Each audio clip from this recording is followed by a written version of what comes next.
In this video, I'd like to discuss what to expect on the day of surgery for your direct laryngoscopy. A direct laryngoscopy can be performed for several reasons, but most importantly, it allows your surgeon to examine the voice box or larynx in a detailed way while you're comfortable under anesthesia.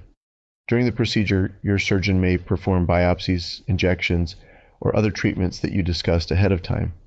On the day of surgery, you'll report to the surgery center or hospital where your procedure is scheduled. You'll check in, and then a nurse will bring you to the preoperative area. There you'll change into a surgical gown, and the nursing staff will review your health history, medications, and allergies. They'll place an IV, which is used for IV fluids and medications before, during, and after surgery. Next, your surgeon will come visit with you to review the plan and answer any questions. After that, your anesthesia provider will visit with you as well. They'll go over the anesthesia plan, what to expect as you fall asleep, and what it typically feels like as you wake up. You'll be able to ask any questions as well. Then you'll be taken back to the operating room.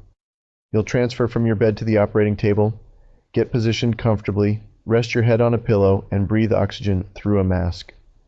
The anesthesia provider will then give medications through your IV, and you'll fall asleep.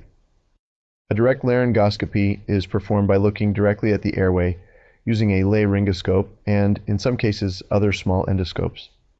It's done in a sword-swallowing type fashion, so your surgeon will do everything possible to protect your teeth while getting a clear view of your vocal cords and surrounding structures. Depending on your situation, your surgeon may perform biopsies, injections, dilation, or other treatment.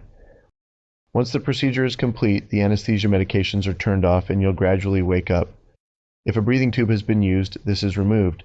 Then you'll be taken to the recovery area. While you're in recovery, your surgeon will speak with your family, review any findings, and discuss the expected postoperative plan and instructions. In the recovery area, the nursing staff will monitor your vital signs as you continue to wake up. Once you're stable, you'll be reunited with your family. The recovery nurse will go over discharge instructions, answer questions, and provide written instructions to take home. From a pain standpoint, most patients don't have significant discomfort after direct laryngoscopy.